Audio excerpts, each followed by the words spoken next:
IPL এর মহানিলাম শেষ হয়েছে।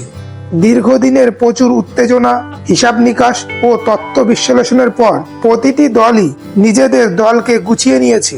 সৌদি আরবের জাড্ডায় দুদিনের এই মহানিলামে আইপিএল ইতিহাসের সবচাইতে দামি ক্রিকেটার হলেন ঋষভ পান্ত, দ্বিতীয় সবচাইতে দামি ক্রিকেটার হলেন কেকেআর এর প্রাক্তন অধিনায়ক শ্রেয়স আইয়ার এবং আইপিএল এ সবচাইতে কম বয়সী কোটিপতি হলেন 13 বছর বয়সী বৈভব সূর্যবংশী।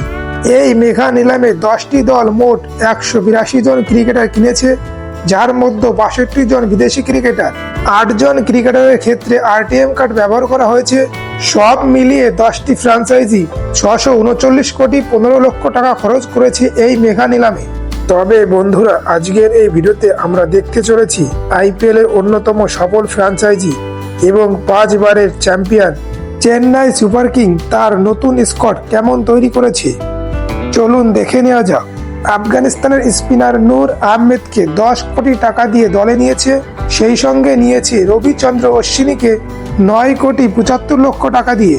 সিএসকে তার ওপেনার ডেভন কনওয়েকে 6 কোটি 25 লক্ষ টাকা দিয়ে দলে ফিরিয়েছে।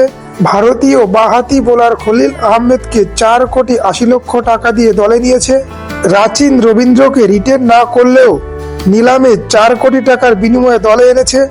অংশুল কাম্বোজকে 3 কোটি 80 লক্ষ টাকার বিনিময়ে দলে এনেছে। রাহুল ত্রিপাঠীকে 3 কোটি 40 লক্ষ টাকার বিনিময়ে দলে এনেছে।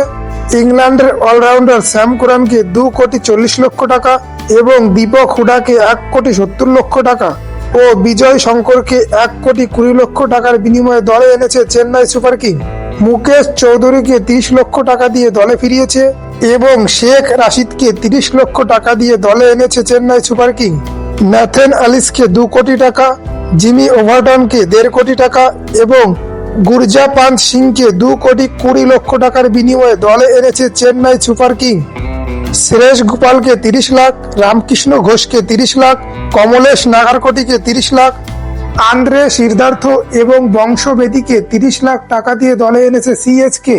এছাড়া ঋতুরাজ গাইকোয়াডকে 18 কোটি, মাথিসা পাথিরানাকে 13 কোটি, শিবম দুবেকে 12 কোটি, রবীন্দ্র জাদেজাকে 18 কোটি ও মহেন্দ্র সিং ধোনিকে আনক্যাপ প্লেয়ার হিসেবে 4 কোটি টাকা দিয়ে রিটেন করেছে। বন্ধুরা, আপনাদের মতে সিএসকে নতুন স্কোয়াড কেমন হয়েছে কমেন্টের মাধ্যমে জানাতে পারেন এবং আপনারা আমার চ্যানেলে নতুন হলে চ্যানেলটি সাবস্ক্রাইব করুন, ভিডিওটি লাইক ও শেয়ার করুন। ভিডিওটি শেষ পর্যন্ত দেখার জন্য আপনাদের সকলকে অসংখ্য ধন্যবাদ।